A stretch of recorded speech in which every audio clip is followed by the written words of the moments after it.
Hey, you viewers and viewers, my name is General Red Strategist and welcome back to some more If My Heart Had Wings, episode 10. We're in double digits now, ladies and gents. So, last time we had a big episode where we had the obligatory beach scene, as well as that, of course, we had a little fireworks display, learned a bit more about Suka, all kinds of stuff. And now we're going to just continue on, as usual, ladies and gentlemen.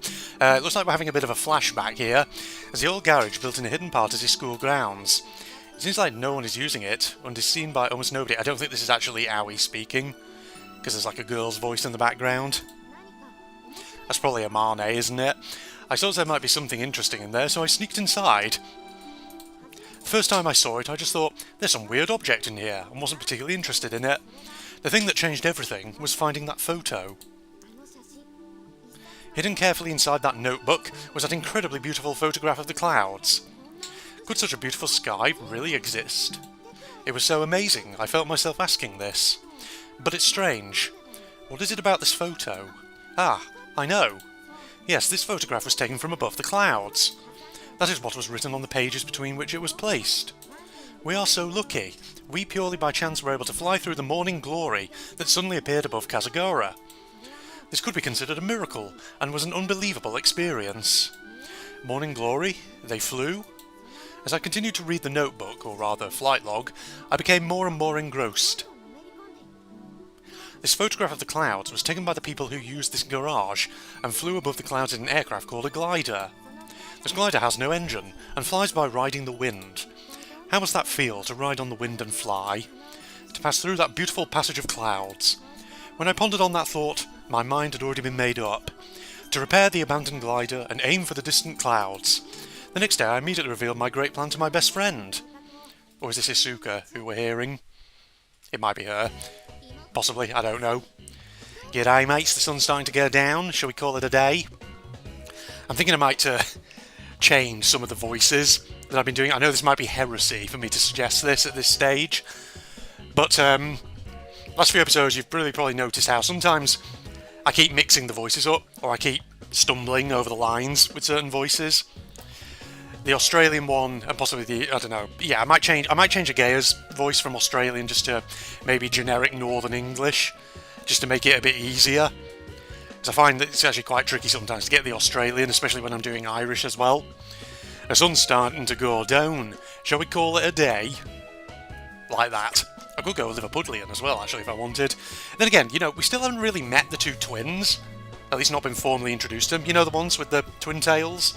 The two lolly-looking girls, those ones who we saw on top of the hill when we were doing the test flight.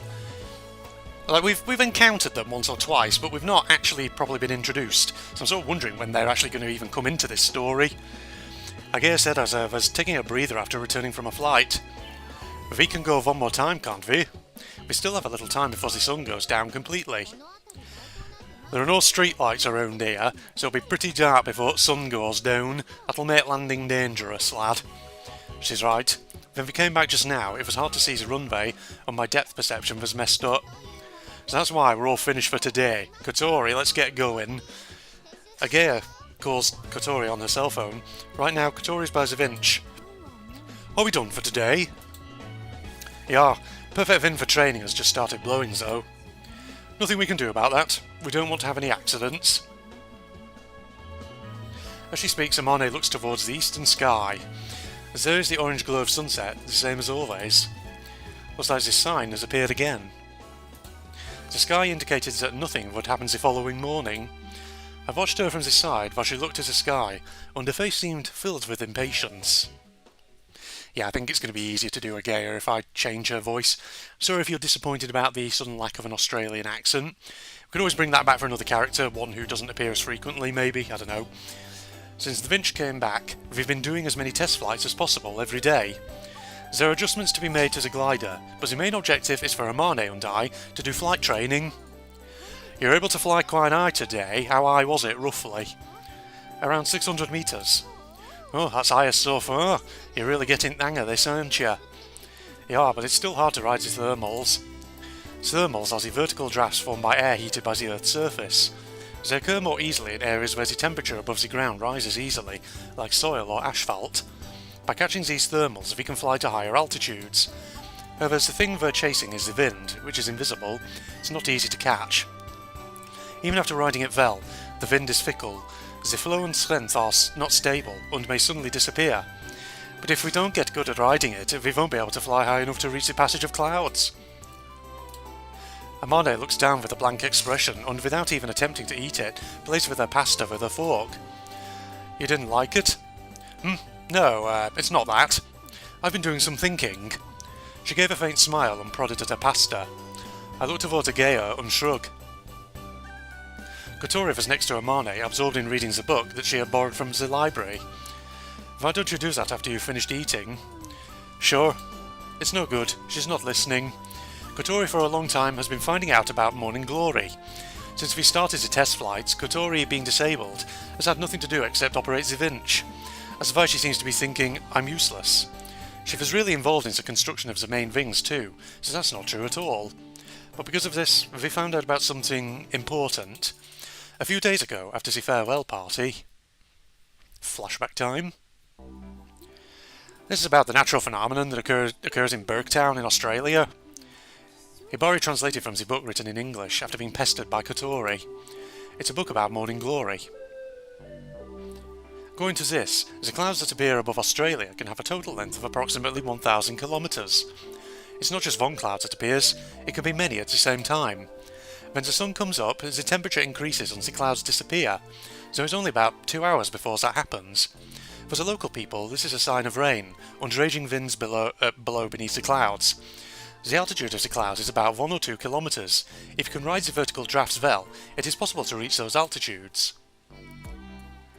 It says that this is caused by a collision of the sea breeze and the land breeze. At night the air cools, and wind speed drops, and the inversion layer. If we can understand mechanisms of it all, it's easy to predict, but Kazagawa has vastly different terrain and weather conditions to Australia. Are there any other signs that are easier to understand? There's something like that written here. Hibari translates as she reads. Warm winds blow from the north, and at dusk the eastern sky becomes purple. It says that if water droplets appear in the fridge at the pub, it will occur. There might be a pub around here. We're Irish, we love going to the pub. Get me a pint of Guinness. Hey! Calm down, this is talking about Australia. It says that on mornings when the air temperature is low, but the overall temperature is high, it often occurs. The air temperature is low, but the overall temperature be high, and at dusk on the evening before, the eastern sky be purple. Wait a second. Kotori excitedly opens a page in the old notebook. It's a flight log written by one of the old members. Hey, look at this. Kotori opened it to the page that explains the signs that were seen on the days the photograph was taken. In other words, the days that the Morning Glory had occurred. It seems that they did a test on that day, and there was detailed information on the weather conditions written in the flight log. When they did test at around 4 PM, the air temperature was 23 degrees centigrade. That's pretty low for Theta summer. It says after that a strong wind blew from the direction of the sunset, and it was chilly. This was written in the remarks column. They went to the effort of writing it, so that must mean that there was quite a big change in the air temperature. As for the colour of the sky, it doesn't say. The important thing is, the log was written without the knowledge that today Morning Glory will occur. They wrote this without realising that this was a sign of the Morning Glory. This would be a pretty big hint, isn't it? Yeah, thanks Hibari. Yeah, don't mention it. Also, I got myself a nice glass of lemonade here again. Cold. Refreshing. Since then, Kotori has been checking the weather forecast every night and reading books about weather, like she's trying to become a weather forecaster or something. So the 3 signs that indicate the coming of a Morning Glory are as follows. 1. The day before... sorry, I should say eins. Ein. The day before, a warm strong wind blows, and the temperature is high enough to cause water droplets to appear on a fridge in a pub. 2. At dusk on the day before, the eastern sky is purple. Dry, it's much colder than most summer days. Do you like my German counting? 1 to 3? Perhaps this information isn't just nonsense, and this is all we had to go on. Hey, Howie, whose turn is it today? I'm not sure. Every day we take it in turns to wake up before dawn, to see whether or not those clouds have appeared, even if there are no signs the day before. Whose turn is it today? Oh. Well, we can only select Kotori, but I'm going to save anyway, why not? Kotori. I guess the reason it's greying things out is because maybe I'm really sort of locking in now to a certain route. because we've already picked Kotori twice. Obviously there's that one choice in the school, then the choice at the beach, now this one. Interesting. It's interesting that myself is apparently an option too. Alright, Kotori. Isn't it Kotori? Kotori lives ahead, as I say that. Yes, it is. Well then, I'd better quickly have a bath and go to bed. Well, she probably needs to go to bed early, so she can get up in time as well. If the morning glory does come, we have to fly right away. The survivor covered the glider on the runway and just covered it up with a sheet. Even if it doesn't occur, we can still start doing test flights from early in the morning. It's a little rough, but it doesn't look like it's going to rain, so there isn't much we can do. There's no way we can let this 1 in a million chance pass us by. Okay, already I feel like I'm reading the lines a bit better, now that I've changed Agea's voice. Okay. I've opened my eyes. I close my eyes and roll over in bed, and it doesn't feel like my sleepiness is coming back. I sit up and open the curtains. The sky is dark. I can see the stars twinkling. I went to take a look outside, and in the middle of the garden I saw Kotori staring up at the sky. How is it? Howie, oh, it looks like nothing's going to happen. I see. I look at the sky. All I can see is the shining stars and no signs of the clouds we are looking for. It was quiet. So quiet it felt like we could hear the stars twinkling. Do you think that it'll happen? I don't know, maybe. If it did happen, it would be the best summer holiday ever. Yeah. But even if it doesn't happen, to me, it will still be the best summer holiday ever. Summer holidays are always fun, but this was so fun, it could be the best ever. Me too. I haven't felt like this for a long time. I'm sad to think that the summer holidays will be over. Is there anyone who doesn't feel like that? Kotori shakes her head. Since I injured my legs, the end of the summer holidays meant the start of the new school term. I'd have to go back to school, which I hated so much. That's why I didn't want it to end. That's the only reason. But now it's different. The summer holiday is so much fun. Too much fun, I don't want it to end. Summer will come around again. As long as we are alive, dozens more times. But this year, the best summer holiday ever, will only happen once. It's not good, is it? For something to be too fun. I think I'm going to be burned out in the second term. As I speak, Kotori giggles. You know, I've been thinking of Isuka as my friend too. Your friend? Kotori nods her head, seemingly quite embarrassed. Isuka wrote in the flight log, at some point I won't be able to stay here, do you remember? Yeah, I remember. The same kind of thing was written several times. When I read that, it reminded me of myself. I felt the same way. Sometime I'll have to leave here too. Kotori, who's disabled and didn't really fit into the class, was seriously thinking about quitting school around the time I came to the dormitory. For a long time she felt like she had to get out of there, and felt the same thing strongly when she read Isuka's flight log. And then you copied her by making that list? The things I want to do list that Isuka wrote is something she pursued herself. Yeah. At that time I didn't have a single friend. When I read Isuka's flight log, I thought of her as my friend, and that helped ease my loneliness. Now that I think about it, it's pretty stupid. That's not true. Because if you're feeling like that, we're here now. I guess so. That's why Amane's different, but I feel like Isuka's dream is being fulfilled. As her friend. Really. Yes. I also have special feelings about Isuka. She was Amane's best friend, and left the glider behind for us. Also, I now know that to Kotori, who was once so lonely, she was like an invisible friend. To Amane, Kotori and I, Isuka is a beloved friend. That's why I feel like I owe a lot to Isuka. I just confessed something quite embarrassing. Then why do you seem so happy? I wonder. I couldn't stop myself telling you. Is that because we're close friends? I said it as a joke, but Kotori, sitting there in a wheelchair, looks downwards. Yes, maybe. She seems kind of awkward and embarrassed, but happily accepts me using the phrase close friend. But the fact I'm still here and having such an amazing summer, it's all because of you, Aoi. Thank you. Sure. I meekly replied, but inside I answered, that's my line. If it weren't for Kotori, I never would have come into contact with the glider.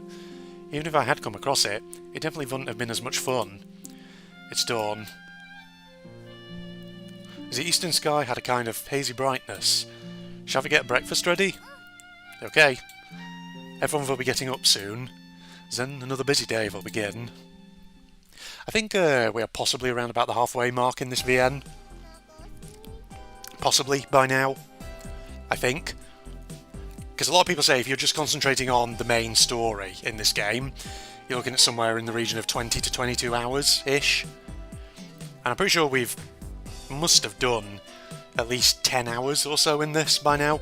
I'm hungry. They're still not back yet. They must be working hard. Is there anything in the fridge? Oh, she's going to see the droplets, isn't she? What's up, Senior Hat? What's wrong? Are you hungry too? It's not food you're after? So, do you want a wash? I love my Kaneko voice. So deadpan, like she's bored with the world. I see, I see. Oh, I thought she was going to friggin' say that there were droplets in the fridge or something. It's quite cool today, isn't it? I'll be okay to wear more than just my underwear. Basically, the thing I'm learning about Kaneko is her whole personality seems to revolve around the fact that she pretty much just wanders about in her skivvies, I guess. Okay, you want a wash, let's go. Looks like it feels nice. I'll have a shower later too. Is she running a hose pipe? What's going on? Hey, Senior Hat, what's that? Look at the sky. Oh, is it time? Doesn't it seem faintly purple? Oh wait, no, that's Kotori, not Kaneko. Doesn't it seem faintly purple? The direction is east, which means it's time for the morning glory, is it? It's the eastern sky versus bluish... Oh god, jeez, dust in my throat then. It's the eastern sky versus bluish purple. We were tidying up after finishing flight training for the day, but we stopped working to gaze at the eastern sky. This be a sign, isn't it? This was the moment we've been waiting for, but we were careful not to get our hopes up yet. We don't know, but until now it hasn't been that colour. Well, I don't know, at least not since we started paying attention to it. The air temperature is 25 degrees centigrade, that's 3 degrees lower than yesterday. Overall temperature's quite high, and there's a breeze. This could be it. We all look towards Amane. Gosh, you bring in just the best tune, are you, for this scene? I really like this music. Makes me feel things, it's good. Amane looks to eastern sky. That's a Gaya's northern accent, why am I doing that? Shiva's just standing there quietly. By looking at the signs that indicated that a phenomenon would occur, could occur even, she seemed to be assessing the situation. Or maybe Shiva's praying. Yes? It might occur to... Oh, wrong voice. It might occur tomorrow morning. It's very easy to slip into that stereotypically strong Northern English accent. As there are 2 days left as the summer holidays. This was the time limit for Amane's activities with the soaring club. Amane? I know. Yes, I am okay. I gave Kotori a prod and spoke quietly to her. The second in charge should take care of occasions like this. Yes, you're right. Listen up, everyone. The morning glory will definitely be occurring tomorrow morning. That is what we believe. That's why today, regardless of whose turn it is, we will all wake up before dawn and prepare for flight. Alright. Amane didn't seem too happy about that, but maybe she's just got the jitters and all that. It's 4 AM. Don't make too much noise. Kaneko is still sleeping. Roger that. She was about to say it so loud, was she? Kotori. Sorry. We got up at the usual time for people whose turn it is to watch the dawn sky and carried our things outside the dormitory. So still 1 hour before the morning sun rises. We have to complete our launch preparations before Zen. It's quite cold, isn't it? It's a little chilly to be wearing such light clothes. Amane, will you be alright in those clothes? Yes, I'll be fine. Look lively, Amane. You'll soon be flying above the clouds. Kotori, you're speaking really loudly. Agaya, how's the sky? I don't really know. The sky was covered in darkness, and it wasn't possible to see with the naked eye whether or not there were any clouds. Anyway, let's hurry. If we hang about for too long, we won't make it in time for dawn. We've reached the runway and immediately begin work on the assembly. Right aileron. Left aileron. No problems. Next is the elevator. While this is going on, I eat a rice balls that I had made the night before. I have to do something about my empty stomach. Amane, what have you been doing since... Oh wait, wrong voice. Amane, what have you been doing since just now? Sorry, it's nothing, really. We'll all be fine. I'm sure it'll go well. Here, have a rice ball and liven up a bit. Yes, thank you very much. How's it looking? I don't know. In the training, I finally figured out how to catch the thermals. The highest we've flown in training has been 600 metres. We won't be able to reach the morning glory at altitudes like that. Suddenly, a strong wind blows. Howie, apply the dive brakes. Got it. That wasn't really a posh voice, but hey. When the glider is on the ground, a lift will be created if wind hits the main wings. With winds this strong, if we're careless, the aircraft might start floating upwards. That's why we make use of the equipment used to reduce lift during landing. If the lift is at a lower level, it will be okay even if the wind hits it. It's suddenly become very windy, hasn't it? This could be because at morning glory. It said in the books that when this occurred in Burketown, Australia, raging winds were blowing beneath the clouds. They'll need to use a crosswind launch. Of course, when strong winds blow from the side, the glider will be blown with them, so we need to use a special technique for takeoff. We haven't practiced it much, but we should be okay. Look, dawn is breaking. What is that sound effect? Is it supposed to be the wind? Sounded more like, hearing heavy traffic from a distance, or something. As the eastern sky became dimly bright, also as the conditions of the sky became clear. Look at the clouds over there.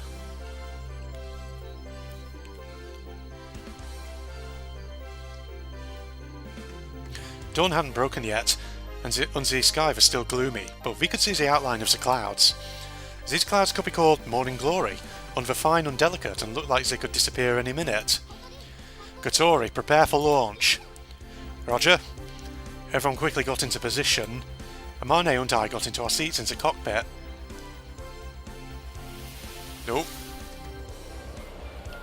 Bit of animation then. The crosswind is really strong, Howie. Okay, I'll use full rudder from the start. I push down the rudder pedal, even though we're not moving yet. If we are hit with a crosswind during takeoff, the glider's nose will face into the wind. This is called the weather vane effect. By turning the rudder in the opposite direction, we can reduce the weather vane effect. However, because the rudder has almost no effect until we pick up speed, we need to push the rudder pedal before launch and gradually release it as we accelerate. This is the first time we've taken off in such strong winds. This kind of feels like a rehearsal, but we have to do it. Runway's clear. Agea came to let us know that there were no... That was a mixture of Northern English and German then. There were no obstructions on the runway. Then, moving round to the side of the glider, she lifts up the left wing, a little higher than usual. The wind is blowing from the front right direction. If the wings are horizontal during takeoff, the wind from the side will go under the right wing, messing up the balance. So why we need to launch with the right wing a little lower, to stop the crosswind from going under it. I just had a weird thought. One of those things that just randomly pops into your head. You know how sometimes, with aircraft taking off, there's always like a risk of bird strike? This is really awful. I just had this awful thought. Could you imagine if Hat took off into the air and started flying, and we had a bird strike? Oh no! Where did that come from? I don't know. To maintain the bank angle at which Agea is tilting it, I move the yoke to the right to operate the right aileron. Launch preparations complete. Here we go, Amane. Yes, Amane replied nervously. I give the thumbs up to signal to Agea outside. Launch preparations complete. Lift it up, Kotori. Oh. What just happened? The moment Agea gave the signal, the winch started moving, as if it couldn't wait. The glider steadily accelerates. Okay, I thought for a second like something had gone wrong, and like part of the glider had collapsed or something. Okay, here we go. Our next flight. I pull back on the yoke. It's all up to you, Howie. Leaving behind Agea, who was holding up the wing and running with us, the glider floated into the air. I feel like running with the glider surely would be quite dangerous, but I'm sure. Ugh, the glider wobbled like crazy when the crosswind hits it. Are you okay? Howie, Amane? If we're okay, we've levelled out. Somehow we're alright. Roger. As we accelerate, the ailerons start working, until we are able to maintain the bank according to the crosswind. Tilting the rudder in the direction of the incoming wind, the glider steadily rises into the sky. Ugh, our airspeed is really fast. We're climbing much more quickly than usual. Even if it looks like we're flying at the same speed, if the headwind is strong, the speed of the wind hitting the glider, in other words, the airspeed, is different. When the airspeed is high, lift increases, which causes the aircraft to rise. Today, the wind is strong. The power of the winch pulling us fights against the power of the main wings lifting us up, causing the glider to shake. Releasing. Just before passing over Kotori's head, who is operating the winch, I release the tow rope. Whoosh. Free from the force that was holding us down, the glider was suddenly thrown up into the air. I immediately turn around to check that the tow rope has been released. Release confirmed. The launch is a success. Okay. I check the altitude on the altimeter. We are currently 300 metres above the ground. Then I look up at the sky above. Outside the dome-shaped canopy, all I could see was sky. Sky changing from night to morning. Indigo, orange and pale yellow. The morning sun paints a complex gradient as far as the eye can see. And there, in the middle, a straight line of clouds stretched out. Amazing! I felt like I was being sucked into it as I stared at this spectacle.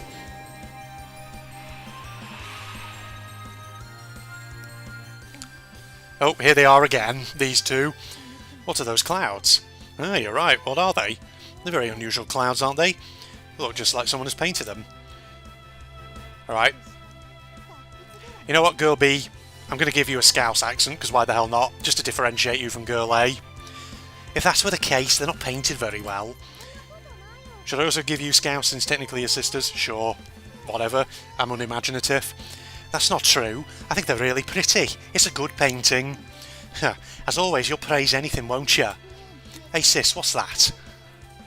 What's that, pet? What's that you see up there? Something is flying up there.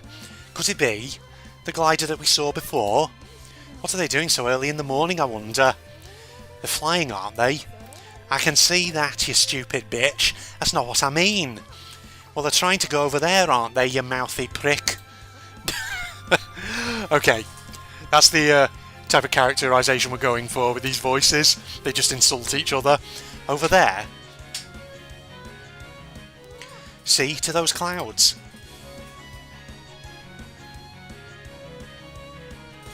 Sip some more lemonade. It's so pretty. Yeah. It's so mysterious.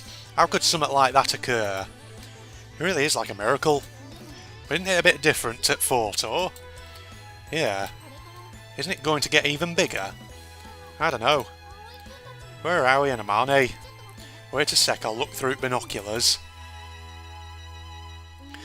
Ah, there they are. Where? See, above lake, it just shone. Oh, whoa! Clutching the yoke, I somehow managed to maintain our position.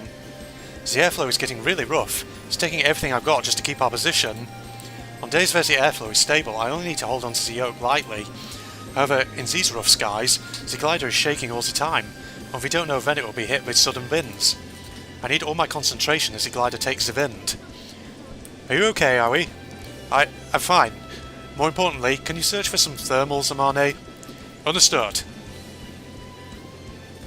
Amane looks outside the canopy to search for places where thermals may occur. Clouds are the markers used for finding thermals. Clouds are formed when the warm upward drafts are cooled in the sky, therefore thermals are usually below them. As I watch the variometer, I fly based on guesswork. The variometer is one of the instruments in the glider and tells us whether it is rising or descending based on atmospheric pressure. If there is a sudden change in the variometer, it's possible that we've entered a thermal without realising. There's no reaction, huh? The reaction from the variometer was slow, and the glider was gradually descending. There! 'Tis a cloud! Amane called from the front seat. There. 4 o'clock. Roger. I pull the yoke to the right and push the rudder pedals, and the glider turns. The rudder feels heavy. When the ailerons or the rudder take strong winds, they become heavier, but that means that their effect is stronger. Is that it? In my field of vision, I can see the small cloud Amane had found. It was a small, fine, elongated cloud. Please let this work. I feel like I'm praying as I fly under the cloud. We continue for a while, and we don't seem to be hitting any thermals. After all, we can't see them, so we don't really know if they are there or not. Where is it? I go to turn so that we can head towards another area, then... Whoosh. Whoa. Suddenly the left wing lifts up, tilting the aircraft. Howie, this is... Yes, yeah, I know. This wasn't the feeling of being shaken by a crosswind. A rising thermal grazed the wings. I quickly turn the rudder to the left. The variometer reacts. The glider was rising. We've entered a thermal. As we confirm that, I continue to turn the glider. Thermals extend upwards through the atmosphere like a pillar. In most cases, the strongest lift is in the centre, known as the core. Normally, it gradually gets weaker the further you go towards the outside. That's why if you want to climb higher, you have to get as close to the core of the thermals as possible. I turn the glider to search for the core. The variometer tells us that we are rising. We are getting closer and closer to the core. Looks like we've entered the core, said Amane as she looked at the instruments. I tried to keep the glider circling in the same area, in an attempt to rise in the core of the thermal. Oh. Alright, for climbing. I thought for a second they were going down all of a sudden. Plummeting. Through the seat, I felt that the glider was rising. It strongly caused the AS meter, but we can feel all sorts of G-forces through the seat, and is one of the sensations that are important for piloting a glider. That's because the thing that informs you of the glider's reactions the quickest is not the instruments, it's the seat that is in direct contact with your body. If I'm getting a positive response, or not wanting to lose it, I pay close attention while operating the controls.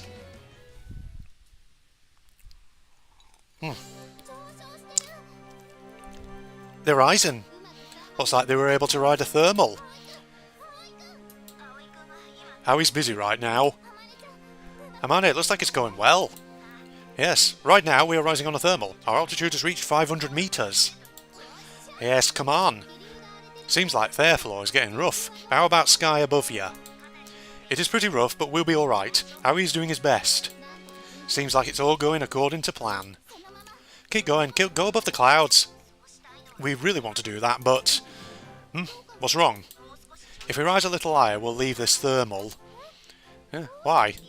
The lift is weak, and our rate of climb is slow. At this rate, we won't make it.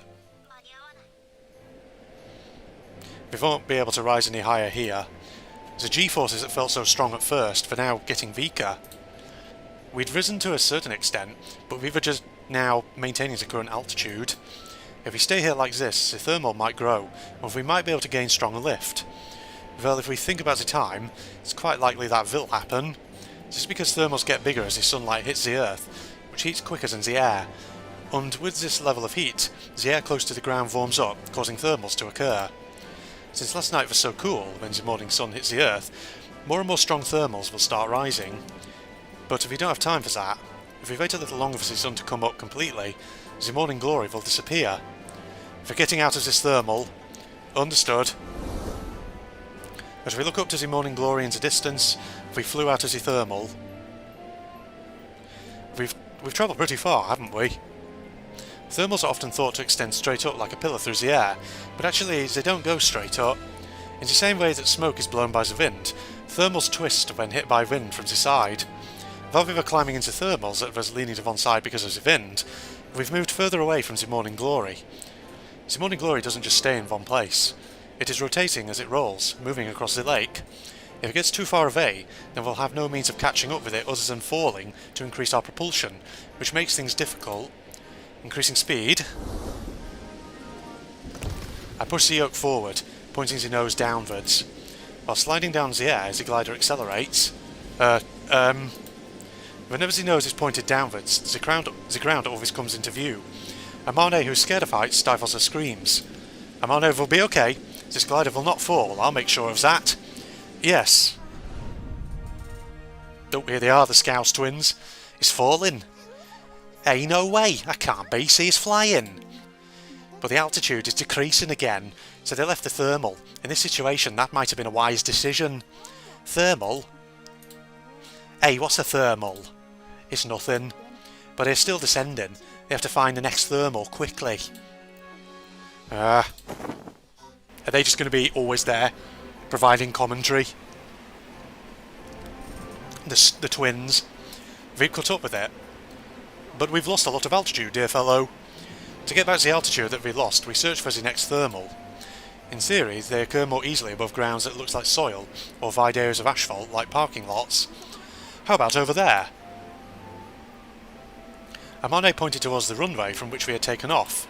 If there's a wide area of soil, into sunlight, it certainly makes the conditions needed for thermals to be made easily. Alright. Hey, they're coming back. Are they planning on landing? Could it be there's a problem? Howie, what's wrong? Did something happen? Don't panic, we're just searching for thermals. So you don't have a problem? That's right. But at this time it must be hard to find them, these thermals. It's good if you have perfect places or clouds that look like thermals will form near them. Are there any other signs? The only other thing is to actually try flying into them. Oh, but they're so close. Pass me the binoculars. I'll try searching to see if anything's out there. We did get some extra lift above this runway after all, but it was weak. It wasn't enough to raise a heavy double-seater glider. It must be because the ground hasn't warmed up enough to create strong thermals. Damn it, isn't there any around here? In the meantime, the glider is gradually descending. Whoa. Huh. As Enzavin came, perhaps because of the influence of the morning glory, the airflow is being disturbed. The glider wobbles as it is hit by the strong winds, temporarily reducing the lift and causing a drop in altitude. I start to feel impatient. Should we have stayed over there after all? But if we'd done that... The cloud from before was moving even further away from the direction we want to head in. Even if we can rise to the altitude we need, it would be too late. How much time has passed since we took off? Meanwhile, the sky has become brighter and has changed from the morning glow to light blue. Looks like we can't reach it, Amane mumbled to herself, while looking up at the passage of clouds stretching across the sky. No, Nine, that's not true. It's right in front of us. I guess so. We'll do something about it. Kotori and Daguerre are also looking for clouds from the ground. We haven't reached the time limit yet. Oh, the commentators are back. They're losing a lot of altitude. They can't find any thermals, the fucking idiots. What'll they do? At this rate, they won't reach those pretty clouds. Come on, you can do it. Doesn't matter how hard you try, you can't just make thermals appear. That's going northern instead of scouse. That bird of prey, your kite, is flying over there. It'd be good if the glider could flap its wings like a bird. That's why I said that they should have an engine. Huh? What is it, Yoru? Looks like it's coming this way. Huh? You're right, it is coming towards us. You're right for once, you stupid bitch. Come on, do your best. That's strange. There are no clouds like that in the sky over here either. What are they doing, those brainless twats? Do your very best. Oh, do you like this characterisation I've given them? You've a right, Kotori. Yeah, no doubt about it. Even with the binoculars, it still looks tiny, though. In response to Kotori's transmission, we headed across the lake towards Windmill Hill. There should be some thermals over there, but there aren't any clouds that seem to indicate thermals. Just because there are thermals, it doesn't always mean that clouds are formed. I think that could be because the hill is on a slope. Do you mean that thermals occur more easily above slopes? Yes. The sunlight hits the ground diagonally, right? But if the surface is also diagonal, the sunlight hits it directly. This concentrates the energy, warming it more easily. It's true. The sloping surface of the hill that we are heading towards... Oh god, gas from my lemonade. There we are. Heading towards is shining from being in the direct light of the morning sun. How is it, Kotori? It's there, I found it. It's a lot higher than the one just now. There's no mistaking it. I can see a kite. We can't confirm that from where we are right now, but it seems that a kite is flying above the hill. Kites are birds that glide to high altitudes using upward drafts. In other words, there is a thermal over there. However, that doesn't necessarily mean there is enough lift to raise a heavy double-seater glider, but there's nothing else left for us to try. I didn't think of anything other than aiming for that point. Eventually, the glider crosses the lake and approaches the air above Windmill Hill. Whoosh! Whoa. Suddenly we were shaken vertically. The variometer told us that the glider had dropped sharply. Have we been caught in a downward draft? I panicked, and the next moment... Uh-oh. Uh-oh. We felt a huge impact. It was a bird strike. We accidentally hit Hat. No. We're rising. Suddenly it felt like we were being pushed from below, as the glider steadily floated upwards. Then, a little later, the variometer informs us that we are rising. We had ridden a thermal. It's pretty strong. We can do this, Amane. Yes, indeed. Oh, there's even vocals in the background now. Aha! They're climbing. Look again. Oh, so they are. That's great, they've gotten up so high already. See, there was one after all. Aye, way to go, Kotori. It's nice getting praise. Does it look like they can climb all the way up? They've got pretty strong lift, I think they can make it. Wait, that's Aoi saying that? Should that not be Kotori saying it? Take care of Marnie. Leave. Oh, right, maybe they're contacting him over radio. It just seemed like an odd line for Aoi to say, I don't know. Alright, go on, to the other side of the clouds. Aye, oh, yeah, sorry. On the things that you guys made. Amazing, they've gone up so high. How can they fly so high just by riding the wind? If you want to know the theory, I can tell you. Do you want to hear it? You're going to clean those lugs out and listen to me? No, it's okay, even if you tell me, I won't understand it. Besides, you're right patronising when you explain things. Also, I don't think that something like that can be explained with theory. Oh god, I'm one of these kinds of people who just doesn't trust in science. I love flat earth theories and all that shit. Gets me right hot under collar. Without theory, something that big would never be able to fly. I'm all into the science, I look down on you, you bitch. You and your kooky beliefs. Amazing, yeah, it's amazing. I'm enjoying voicing the Scouse twins. Before we knew it, the powerful thermals occurring above there of Windmill Hill had lifted us high up into the sky. Are we going to do it? We were getting closer and closer to the morning glory. We're getting closer, Amane. Yes. The clouds that from below looked small and intermittent were actually pretty big when we got close to them. I wonder how wide they are. At the very least, they were comfortably able to cover the width of this glider. They stretch out to around the distance needed to go diagonally across the lake. It is a little far, isn't it? It's okay. If we can keep going above the clouds, it should be easy to pass across them. The thermal that we were riding was pretty powerful. As Amane had just explained, the slope of the hill is hit directly by the sunlight, so it heats up quickly. In other words, that means that the difference in temperature is bigger compared to the surrounding area. If there is no difference in temperature, then thermals will not be created, and if the difference is big, then strong thermals will be made. The upward drafts that Kotori had found for us feel strong enough to take us all the way to the horizon. While this is happening, the sun is rising and the air temperature is increasing. Morning glory occurs for about 2 hours from the beginning of dawn. Come on, come on. I'm getting impatient. However, if we try too hard, we'll lose balance, and we might lose altitude. While checking the rate of ascent on the variometer, I turn the glider to aim for the core of the thermal. It's the most effective part. Eventually, the glider Amane and I were riding reached the altitude of the morning glory that we were aiming for. Then, we had soon risen above that and reached a position where we could view it from above.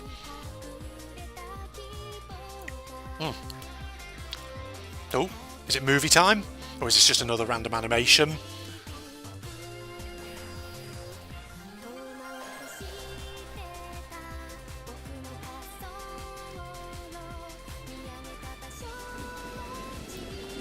Look, Amane. Yes, I can see it. I knew she'd be looking at it, but I said it anyway. It's because I was so moved. Is there anyone who wouldn't be moved to see a spectacle like this? With the bluish-purple sky in the background, the patches of clouds shone as they were bathed in the pale pink sunlight. Words like beautiful wouldn't really express it at all. The words that came to mind was divine. My trembling hands gripped the yoke to gain an altitude to allow us to stay above the clouds. I turned into the thermal. I glanced at the front seat and I saw Imane from the side. Her eyes were open wide like a little kid's as she looked at the passage of clouds stretching across the sky. This is the view that Isuka wanted to show me, to bring me to this place. Imane, can you get the camera?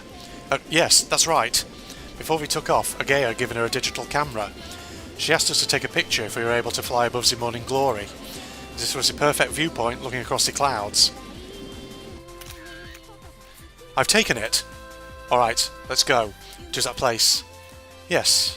Imane nodded as if preparing herself. We didn't come here to look at the clouds. We came to pass across them. Once we had gained enough altitude, I tilted the yoke and turned the glider. Now, it's time for us to go. The airflow here was calm, and we could fly without being shaken by crosswinds. In the upper parts of the sky, there were hardly any clouds, and a clear light blue gradient spread out in all directions. While paying attention to our rate of descent, we travelled along the space of crystal clear light. We are approaching the passage of light. A rolling airflow occurs around the clouds, and if we can ride that, we can pass along the passage of clouds as far as we want. We've finally arrived. The morning glory was right there at our fingertips. I don't think we're going to make it though. I don't know. Because, like I said earlier, I'm pretty sure we're only about halfway through this game, roughly. So, I don't know. Maybe we will, maybe we won't. Because technically, I don't know. Unless we're halfway through and we get to the morning glory here, but then we get another opportunity to go up, and this time we take Kotori. I feel like. And as I thought that... Oh, never mind. Oh, jeez. That's unsettling. Oh, are we hitting the lake? All of a sudden, it happened. As our view swung around, the divine road of cloud that should have been there in front of us, in the space of a moment, was getting further away. We suddenly lost lift, and in a few moments later, we realised that the glider was rapidly descending. I quickly pulled at the yoke, but there was no response. The field of vision span around, and we couldn't even figure out if we were facing up or down. What is this? What's going on? Is it a stall? However, there were no signs that was going to happen. It was just like... Yeah, it was just like there was no air, and we had lost all of our lift. We're falling. Uh-oh. I had a feeling it wasn't going to work, but... What is it? What happened? They're falling. No way, give me binoculars. This is bad, what happened? Howie, Howie, come in, Howie. That's the same line. I can't deal with that right now. The surface of the lake appeared from the other side of the canopy. We were falling with the nose pointing straight down. I'll level it out. In the heat of the moment, I didn't know which controls I used. Anyway, I tried to lift the nose up and stabilise the wings. Whoa! I'm not going to do an actual shout, because I'll probably disturb the neighbours. A shock ran through me that felt like the fuselage might be crushed. To us, the pilots, the vibrations passed through our bodies, and for a moment I thought that we had crashed. Did you get it back under control? Are we okay? Looks like it. The nose and the wings levelled out, and the glider had gained lift and was floating. We were 200 metres from the surface of the water. In a moment, we had fallen almost 800 metres. If it was a few seconds later, it would have been too late.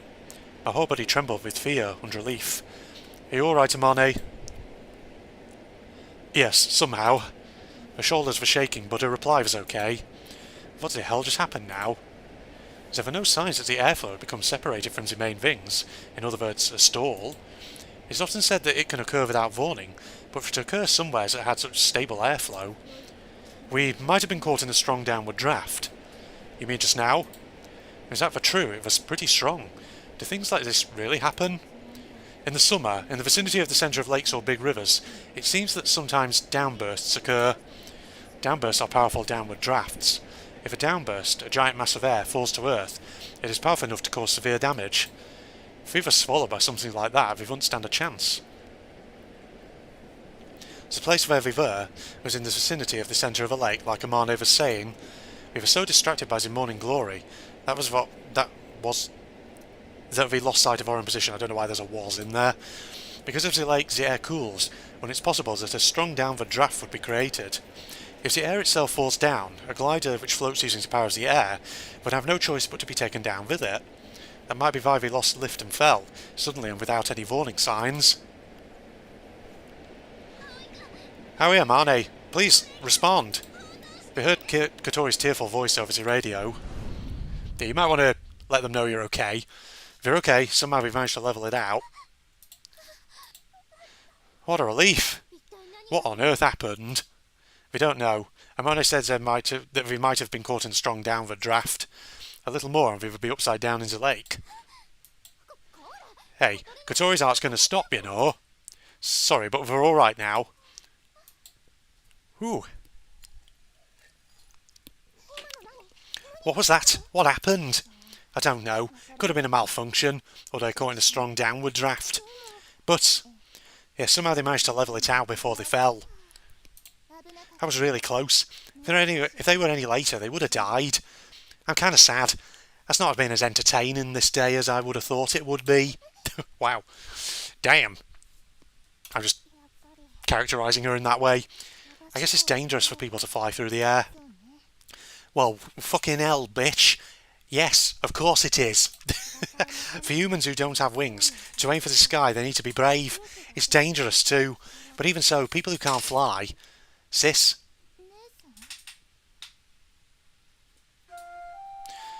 The morning glory. Too late now, I'm afraid. I quickly looked above. The place where we were just now is much further away.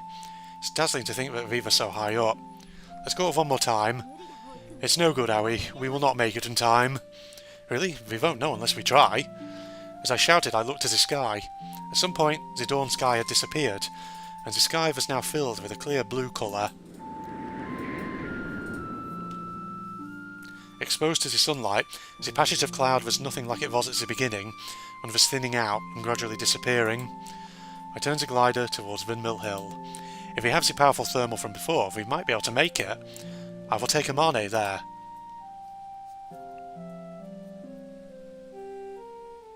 That's enough for now. But we weren't able to go to that place, but I was able to see, even if just for a short time, the sight that Isuka wanted to show me. That is enough. Amane. Amane looked through the canopy at the clouds above. This is goodbye. Amane's whisper, along with the passage of cloud, faded away into the sky. Oh, it's kind of sad. Drink more lemonade. The last day of the summer holiday. Amane. Hey there, Howie. Why are you up so early? That's my line. You weren't in the dormitory, so I thought you might be here. I woke up early, but I didn't see Amane anywhere, and all her things in her room were carefully packed away. Yes, I thought I'd tidy everything up before the others came back.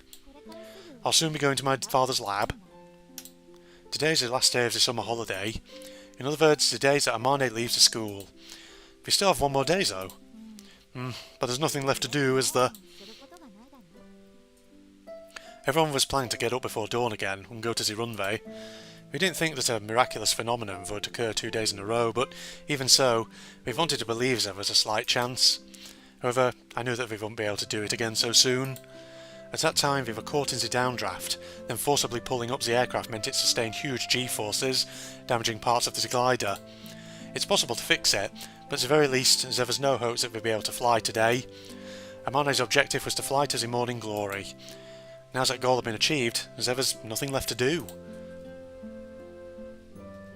You haven't seen any of the others, have you?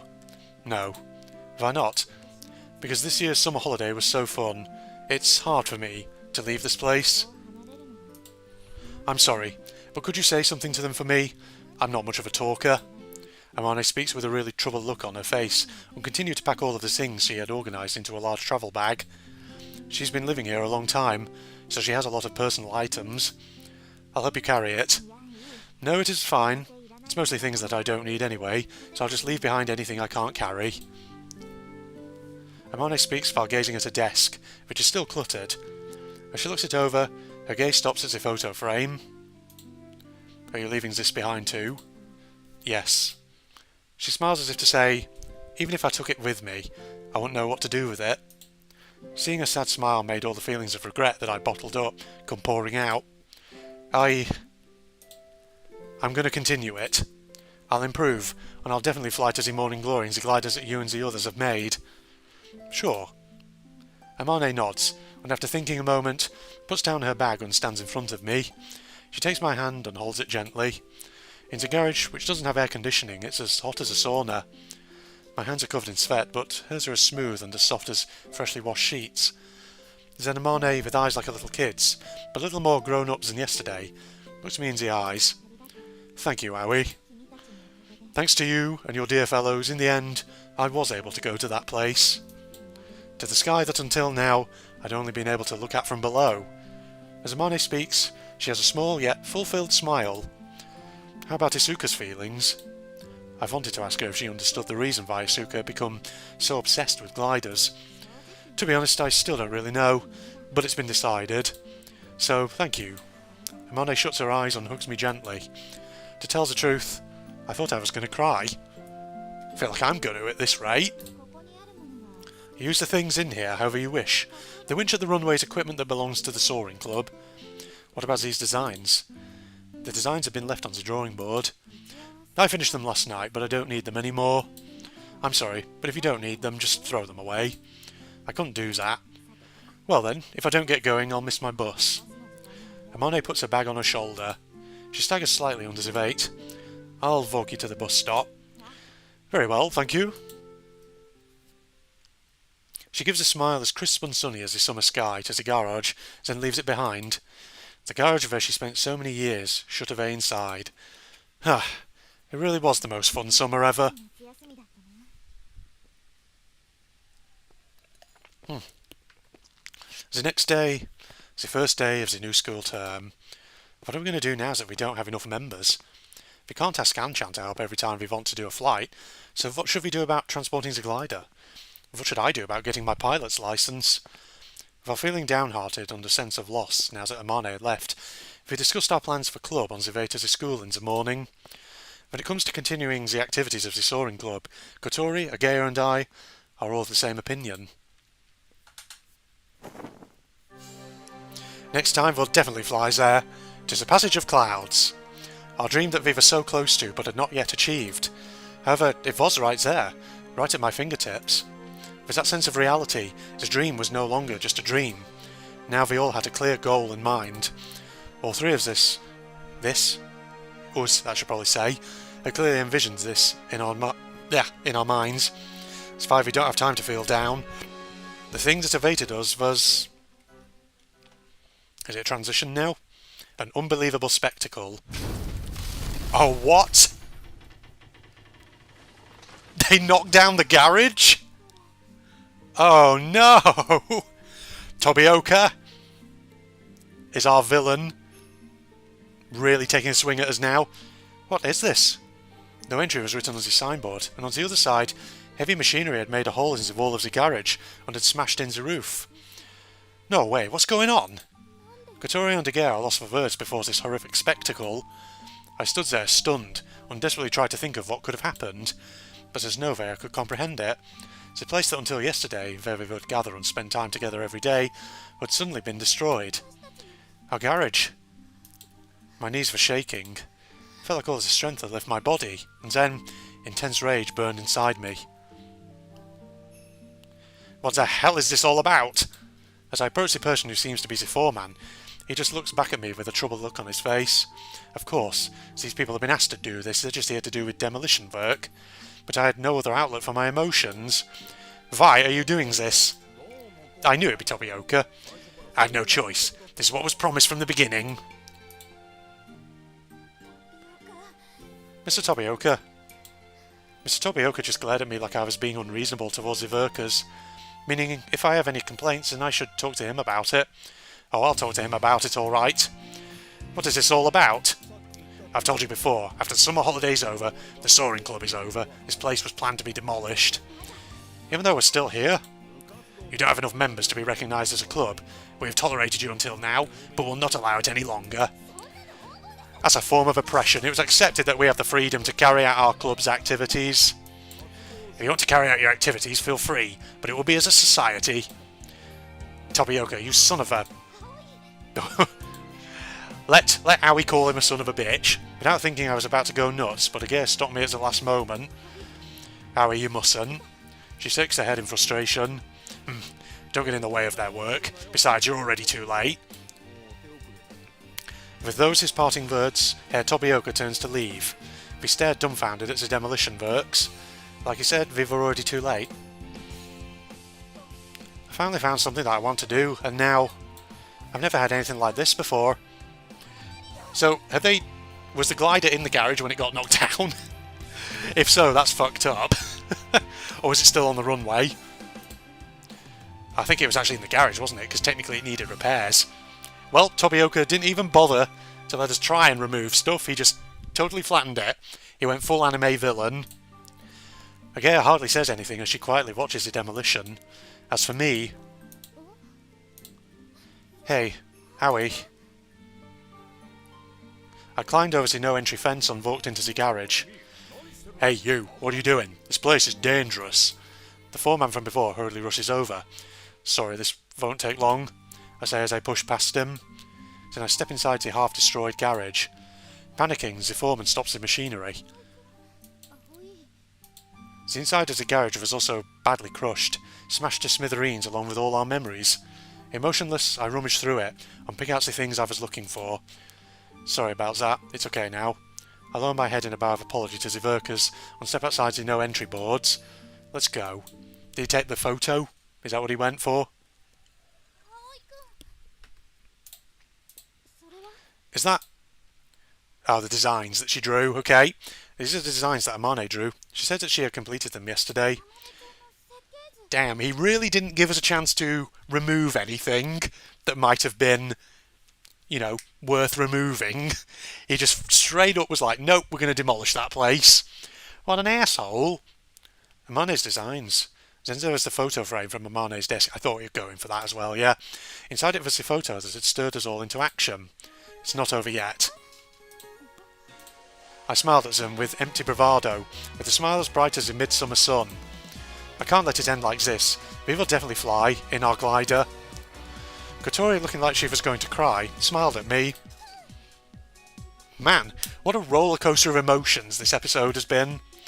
Agea, who had a defeated expression on her face, smiled once again.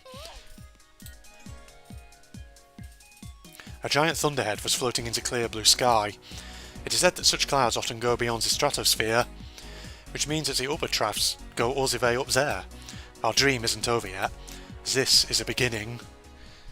Was that all just the prologue? Okay. Transition. Oh, what? What?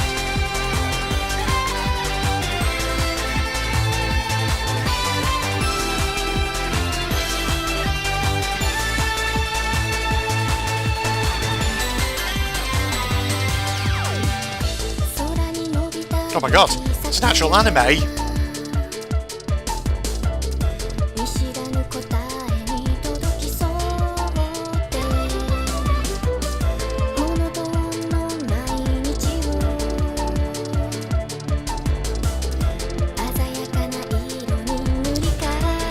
Asura and Yoru?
Game, we're about 10 or 11 hours in here.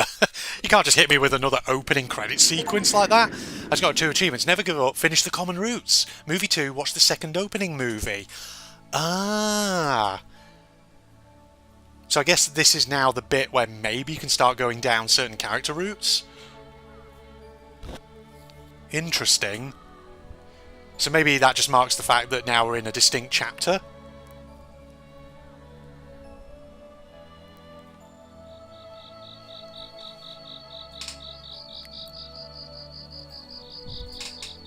That was like a whole anime opening, though. It's actually animated, which is impressive, don't get me wrong. Sometimes it's one of the reasons why I think I should play more visual novels. I know they can be sometimes really long-winded, but sometimes you come across ones like this, which do have clearly a lot of soul put into them. Oh god, frame rate was tanking a bit here. I don't know if it's really showing up on the footage for you guys, but felt like it for me there. It's for some reason it's that angle when you look at the windmills. Don't know why.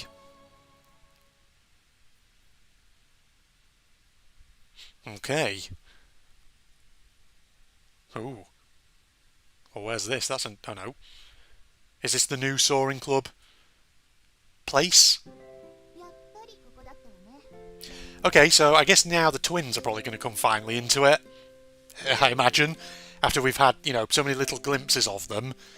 I mean, I imagine by the looks of it, I think these two are, you know, potential waifus who you can go down. I'm not really interested in them because, like I say, I think they're too lolly.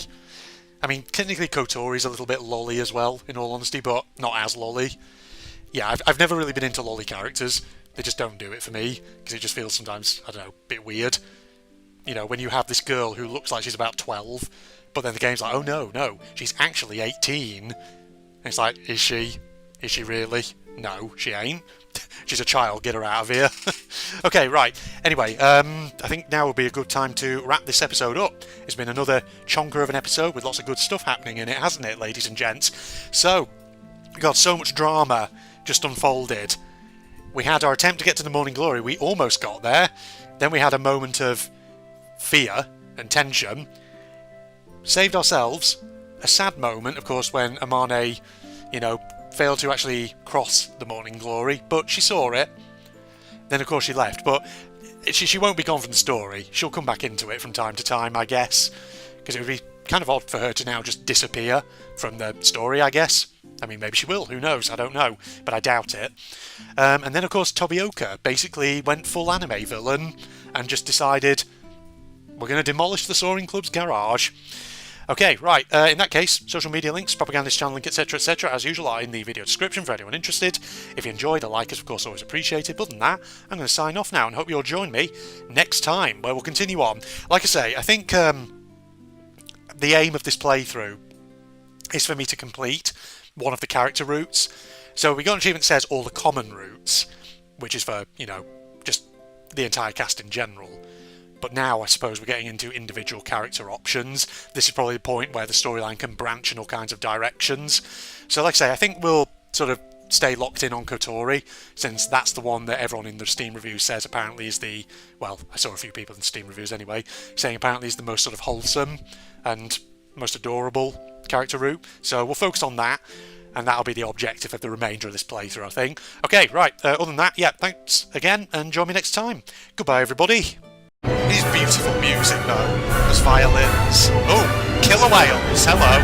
Orcas, whatever you want to call them. Oh, nice guys. Hello, hello.